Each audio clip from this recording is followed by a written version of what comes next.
All right, the program is Changemakers Circle on Click Niger online channel. My name is Ehi Ohiani, and today we are talking about community development and empowerment, the roles and the contributions of civil society organizations in advancing community development and empowerment in our society. Today, with me, I have someone who is quite an expert in this field. She has spent so many years as a development journalist. She is an award-winning journalist who is focused in the development sector with a drive for positive change. I'm talking about Ene Oshaba. Thank you very much. Nice to have you with us. Thank you. It's my pleasure being here. Okay. Yeah. I'm so glad to be speaking with you because I believe you're going to bring your wealth of knowledge, to this issue. We're talking about the contributions of CSOs, civil society organizations, in development of our communities, in community empowerment. In fact, specifically grassroots development. Just in 2-3 sentences, what has your experience been like? You've been reporting on development issues. Yes, I have, and I would say thank you very much once again for this opportunity. I would say that reporting development in the communities is such an eye-opener to the stark realities of, underdevelopment that happens at our grassroots levels. So many times we stay at the city centers and we think everything is all good, it's rosy. We have good roads, we have electricity, and we have water. But at the grassroots level, you find out that most of these things that we think shouldn't be a problem in the 21st century is still a very big problem, where you see girls have to trek long distances to school, no safety. Some of them, because of maybe sanitation or hygiene issues, they get to miss school so many times. They are not safe when they are going to school, and some of the girls, for fear of being raped and stuff like that, sometimes they are discouraged from going to school. You have so many women still battling with diseases from not having pipe-borne water. They cannot take their produces to the city centers where they can have easy access to buyers and patronizers because there are no good roads. So working in the communities has been something that, for me personally, I would say it makes me to appreciate life more, knowing that the opportunities that you have, that you can access easily, these opportunities are not available to a huge number of persons, particularly women, and most importantly girls who are still growing up. So I can't imagine just being in that situation, and I think that a lot needs to be done to bring the community at par to the city centers, because everybody cannot be in the city centers. If we take development down to the communities, a lot of things will work better. I think I can attest to this because I'm a development journalist myself. So I feel particularly happy because I have a sister sitting right with me. I remember one of those jobs or reporting that I was doing somewhere in Benue State. Nothing prepared me for the kind of shock that I saw. The states, some women were still living. And not because there were not good, resources around them, but the belief system still kept them where they were. How much they were disenfranchised. I was shocked at the belief around inheritance, stuff like inheritance, that, in fact, I discovered that most people, hid under the fact that people think that this is a problem of the past. And a lot of them, this patriarchal nature is like something that is now inborn in them, that you'll find out that even when women are suffering a lot of things in the society, they see it as the norm. So they don't even want to complain about it. So apart from the advocacy for things to change, we still have to enlighten people to know that these things are not normal. But in town, many people, sometimes when you as a journalist come out and you're trying to say, they are still doing this, some people would literally tell you that, but this thing is now over now. The law has already said. Do you understand what I mean? Yes. So it almost sounds as if you are trying to reinvent the wheel. This is no longer a problem. But the reality is kind of like different. Yes, we know the realities because we're journalists and we have these facts, easily accessible to us. But so many of them, when they watch news and they say, okay, the federal government has set up this law, and people believe that, okay, the law has been set up. So all the problems are solved. Yes, but the implementation is where the problem is. So how well have these laws that have been set up to better the lives of people in the society been implemented? That's the question. Okay. Now we have so many interventions by CSOs, going on in the grassroots. Yeah. And there's also this belief that, many of them are just putting up a face. Many of them are just trying to show. It's more of a show than it is reality. Do we have as much genuine, from your experience, as much genuine CSOs really, really doing the work as we have them coming up to show up and say, oh, we're doing this and we're doing that? That's a very good question. For me, my response would be, while it may seem that this work is not genuine, I would say that CSOs have really done a lot when it comes to advocacy, enlightenment, creating awareness and sensitizing communities on social issues, economic issues, education, health, and a whole lot. So, one belief system we have is that we always want to, gain financial benefits, want to attach financial benefits to everything. So sometimes when CSOs go to the grassroots and they are doing their research, they are finding out that, okay, this community is lacking in this area. And first of all, you have to even sensitize them on what is the global standards are, so that they'll be able to know how to even fight for their rights in those areas.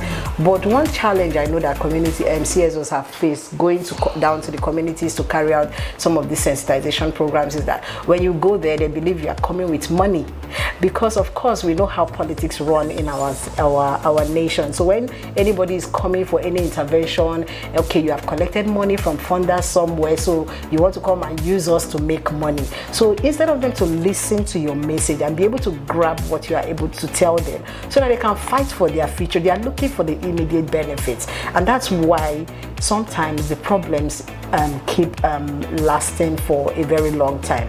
So it is majorly the fact that people don't believe that these things are for real, and sometimes because they are so used to this other way of living, when you're bringing this new, the ideal way of living, they believe that you are bringing something alien to them, so they are kind of resistant to it. So it causes delays in enabling some of these laws and advocacies to actually yield the outcomes that is expected. But is it really wrong to give some sort of support in order to enable this person to feel relaxed, to want to tell you what you want them to tell you? Yeah. I've had situations where somebody the woman wants to grant you the interview, they want to talk about, but like you said, they have this notion that, you have money. Well, they're not going to ask you for money. They're going to say, we don't have transport to come to that place. Yes. Do you get? Yes. But the reality is that they really do not have transport. It's not like they have money. They actually want you to give them. It's just like their own way of begging or something like that. For them, an opportunity has come for at least to get something to better their lives. You are very, very correct in that regard. But there's different strategies of going about these things. I have worked with an NGO that does advocacy on education, girl child education, and then we go to grassroots, very remote areas, and their strategy was to do a documentary. So we screen documentaries in those communities, and then what we do is we call them. While we're not coming with money, we don't even give them money, but when we come with our media crew, we just set up fix the teleprompter, and then everybody is seated and then they are watching.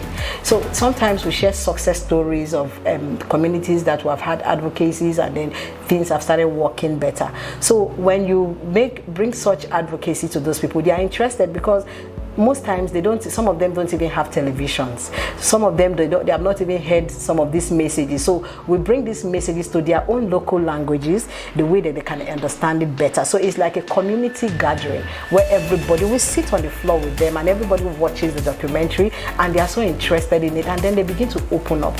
I've been to the Fulani Ruga community here, even in Abuja. I think somewhere around the Idu train station. Yes. So there's this community that is dominated by Fulani women. And to my surprise, most of the women, they are interested in going to school.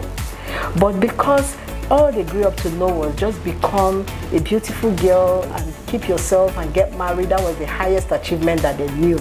But when we brought these videos, these documentaries to them, telling them how the benefits of training your girl child in school, how it's not too late, never too late to be educated, what you can do if you're an educated woman and all of that, so many of them started opening up. Some even told us that when they were growing up, they actually really wanted to go to school, but they were not allowed to go to school. And then they begin to open up that they have opportunities, they will still want to go to school.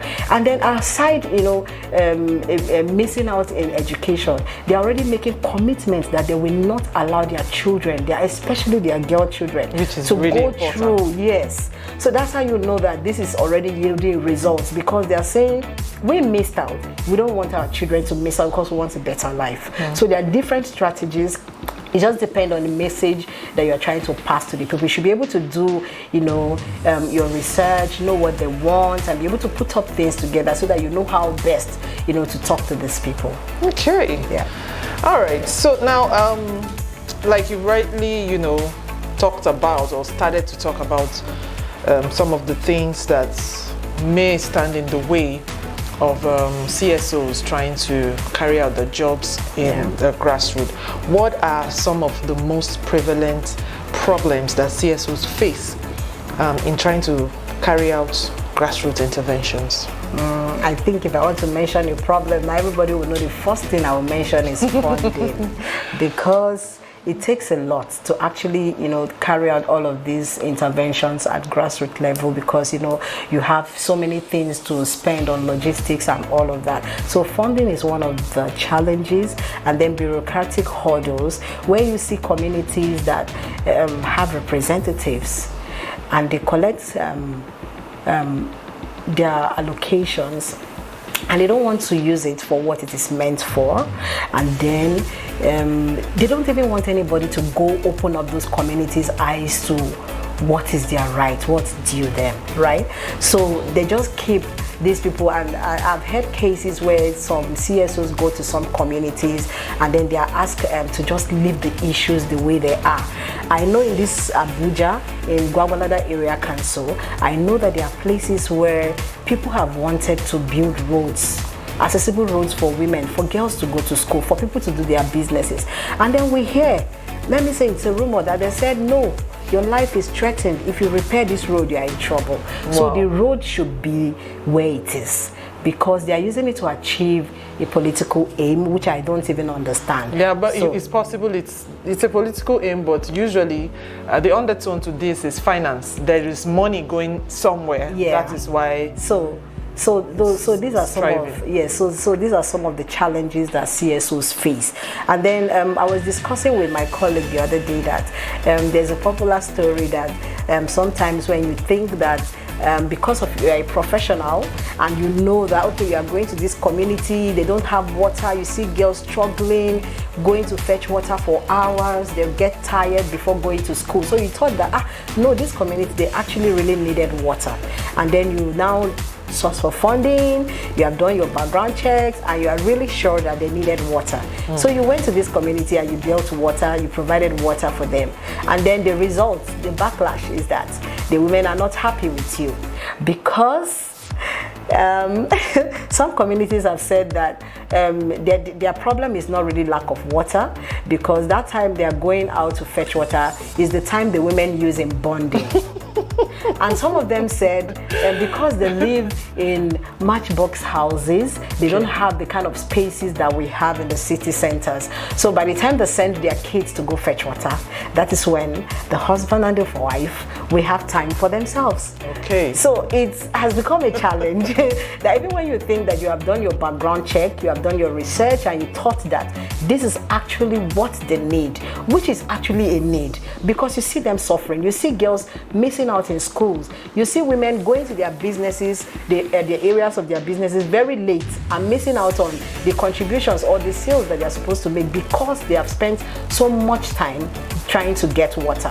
But at the end of the day, I think it was resolved that you need to really ask them what they want. So at the end of the day, you are not providing a need that is not need in the actual sense of it to these people. It's interesting because these are classical examples of other kinds of barriers and problems that are not just maybe financial or political. Yes. Because then you have the cultural, you have the social part of it, especially the socialization aspect. Like these examples you just gave now are really, really social related, where they are bothered about meeting up with their peers or the love of their life. Yes.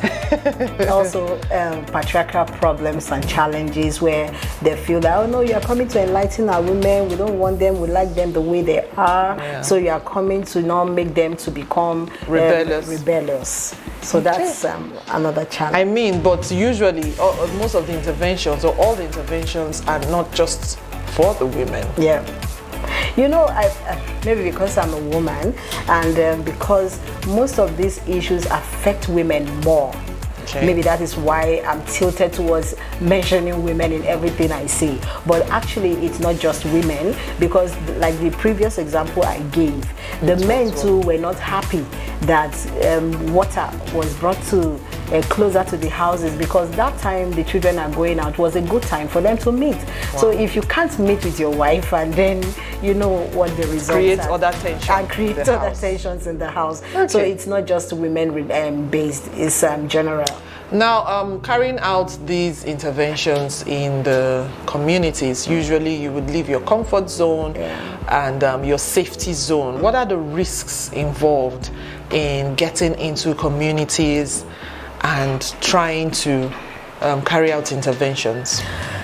I would say, first of all, leaving your own comfort zone itself, it's a risk. And it's not just going to the communities. You can drive out of your house and we see that people have accidents in the city centers.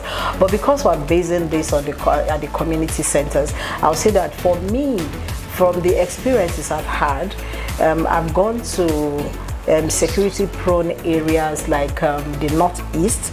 I've done a lot of reports in the Northeast, and then I know that, the fear that what if something happens? You are leaving your house, leaving the comfort, leaving your family, leaving your loved ones behind, and then going to fight for the rights of other people to make them have a meaningful life. Sometimes you begin to question yourself, is this really worth it, or I'm just trying to just work to earn a living?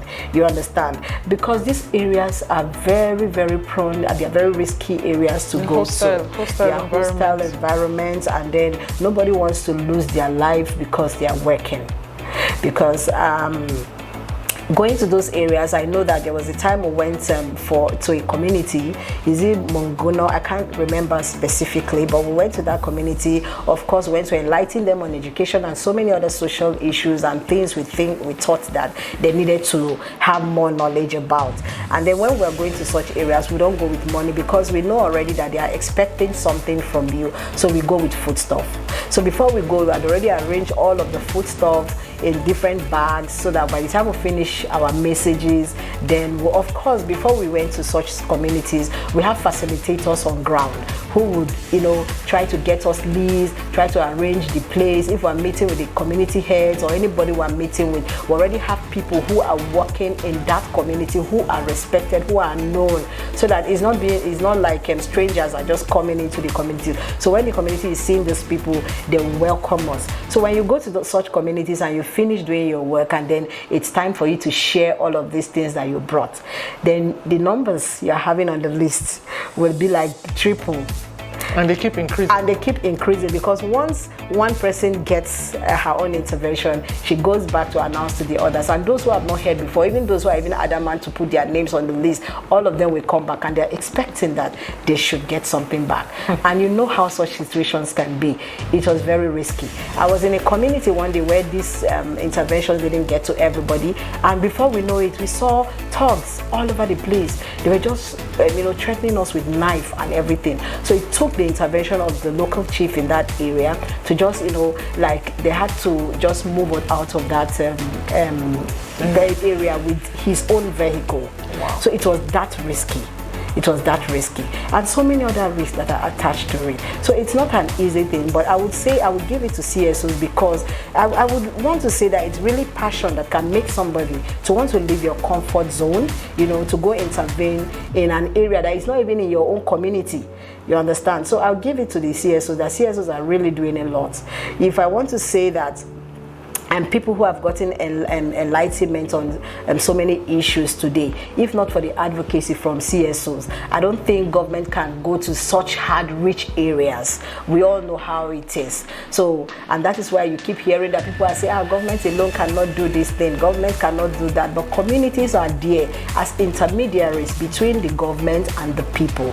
The community now are closer to the people than the government, because they actually relate to the people directly. They don't need any third person to talk to this. So they come to the community and carry out their intervention. So some of these things are not that easy. They are risky, but for the want of development, for the want of enabling people to live a more dignified life, people just carry out this intervention.